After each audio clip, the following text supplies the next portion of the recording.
Hello. Hello. Raju சாருங்களா? ஆமா. Sir ஃப்ரீயா இருக்கீங்களா? சொல்லுங்க என்ன? சார் அந்த இவரு மேட்டரை பத்தி பேசலாம் தான் கால் பண்ணேன். நீங்க ஏதாவது ஷோல இருக்கீங்க, நீங்க அப்புறமேட்டு கூப்பிட சொன்னீங்க. சார் இப்ப எங்க இருக்கீங்க? ஈரோடு. ஈரோடா சார்? சார் நீங்க ஹெச் ராஜாவா இல்ல வேற யாராங்களா? ஹெச் ராஜா. தேசிய செயலாளர் பாஜக தானே? ஆமாங்க. என்ன நீங்க என் நம்பருக்கு தானே போன் பண்ணிருக்கீங்க, அப்புறம் என்ன செய்யுது? இல்ல கன்ஃபார்ம் பண்ணிக்கலாம் தான் சார் கால் பண்ணேன். சரி சார் ஓகே, ஒன்றும் இல்லை, ஃப்ரீயா இருக்கீங்களா? சொல்லுங்க. சார் நான் வந்து ஒரு தமிழ் ஆர்வலர் சார். ஒன்றும் இல்லை, இப்போ இந்த திருமுருகன் காந்தியை வந்து குண்டர் சட்டத்தில் அரெஸ்ட் பண்ணிருக்காங்க. நீங்க வந்து அது சரின்னு சொல்லிட்டு ட்விட்டர்ல வந்து அப்டேட் பண்ணிருக்கீங்க. ஆமா சரிதான். உங்களை பொறுத்த வரைக்கும் எது சார் அது சரின்னு நீங்க சொல்றீங்க? அவருக்கு எதிராக 17 வழக்குகள் இருக்கு. அந்த வழக்குகள் ஏதாவது ஒன்னாவது நியாயப்பட்டதா இருக்குங்களா? கொஞ்சம் இருங்க சார்.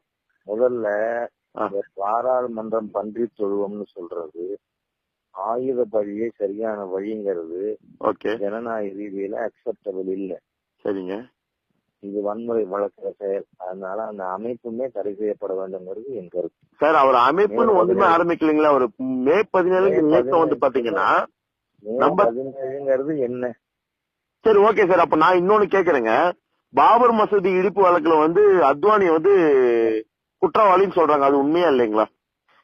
குற்றவாளி இல்ல சார். என் கோவில் பழசா போச்சு, நான் இடிச்சு புதுசா கட்டுறேன் சார். உங்க கோவில் அத்வானி வந்து முஸ்லீம்களா? இதுக்கு என் கோவிலுங்க. முஸ்லீமுக்கு எப்படி சொந்தம் அது? பாபர் அந்நியன், ஆக்கிரமிப்பாளன், பகைவன், படையெடுப்பாளன். சரிங்க. அப்ப ராஜராஜ அவன் ஹிந்து கோவில் இடிச்சது ஏத்துக்கிறவா அடிமை புத்தி உள்ளவன். சரிங்க. நீங்க சொல்றது வந்து 100% நான் ஒத்துக்கிறேங்க. சரிங்களா? அதே மாதிரி விக்டோரியா மகாராணி பிறந்த நாளுக்கு லட்டு டிஸ்ட்ரிபியூட் பண்ற மாதிரி அது. சரிங்க. இப்போ இதே இந்தியாவுல இதே தமிழ்நாட்டுல ரம்ஜானுக்கு பிரியாணி கொடுத்தா வாங்கி திங்காத இந்து இல்ல நீங்க சொல்றீங்களா? நிச்சயமா சொல்லுவேன். இல்லன்னு நீங்க சொல்றீங்களா? நிச்சயமா சொல்லுவேன். அவன் ஹிந்து இல்லைன்னு. காரணம், ஹிந்து கோவில் பிரசாதத்தை முஸ்லீம் ஏத்துக்க மாட்டாருல்ல. யார் சார் சொல்ல ஏத்துக்க மாட்டாரு?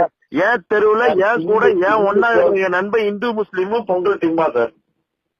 சார் நான் சொல்றேன், விபூதி இட்டுப்பானா இவன் குல்லா போட்டுக்கிறான், குங்குமம் வச்சுப்பானா முஸ்லீம், இவன் ஹிந்து குல்லா போட்டுக்கிறான். அசிங்கம் இல்ல, அருவறுப்பு இல்ல சார்? அப்ப வந்து இந்தியாவில வந்து இந்து மட்டும்தான் இருக்கும்னு நீங்க சொல்றீங்க கரெக்டுங்களா?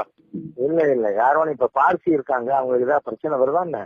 அந்த மாதிரியே இருக்கணும். ஹிந்துவை வந்து மாத்த நினைக்கப்படாது, ஹிந்துவை அடக்க நினைக்கப்படாது. அப்படி நினைக்கிறது வந்து கிறிஸ்டியன் தானே சார்? கிறிஸ்டியன் நினைக்கிறான், இந்து முஸ்லீம் நினைக்கிறான். முஸ்லீம் நினைக்க கிடையாது சார். எனக்கு தெரிஞ்சு ஒரு முஸ்லீம் கூட வந்து கன்வர்ஷனுக்கு கிடையாதுங்க. மதம் மாத்திரம் எல்லாரும் ஹிந்து விரோதி.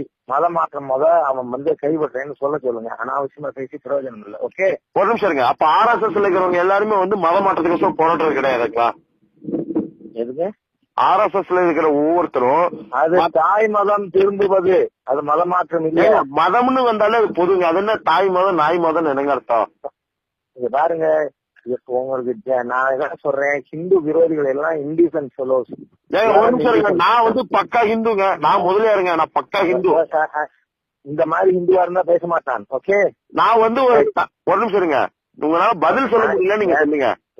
உங்களை மாதிரியா வேலையற்ற வெட்டி பயிரல நானு, புரியுறதா? ஓ, நீங்க தேசிய செயலாளர் வேலை நிறைய இருக்குங்களா உங்களுக்கு?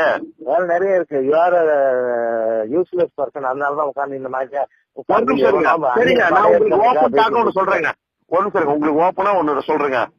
நீங்க உண்மையாலுமே இவ்வளவு திறவட்ட உள்ள ஒரு ஆளா இருந்தா நான் நாளைக்கு காலையில 11 மணிக்கு நேரம் உங்களுடைய அரங்கத்துல வந்து உங்களை நான் பாக்குறேன். சரிங்களா? வரக்கூடிய எலெக்ஷன்ல MP எலெக்ஷனோட MLA எலெக்ஷனோட சரி, நீங்களும் நானும் ஒரே தொகுதியில போட்டிடலாம். சரியான மீச வச்ச ஆம்பளை இருந்தா நீங்க ஜெயிச்சு காட்டுங்க பாக்கலாம். சரிங்களா? வெற்றி தினமா பேசாத ரசமா வைட. கேக்குறதுக்கு பதில் சொல்ற.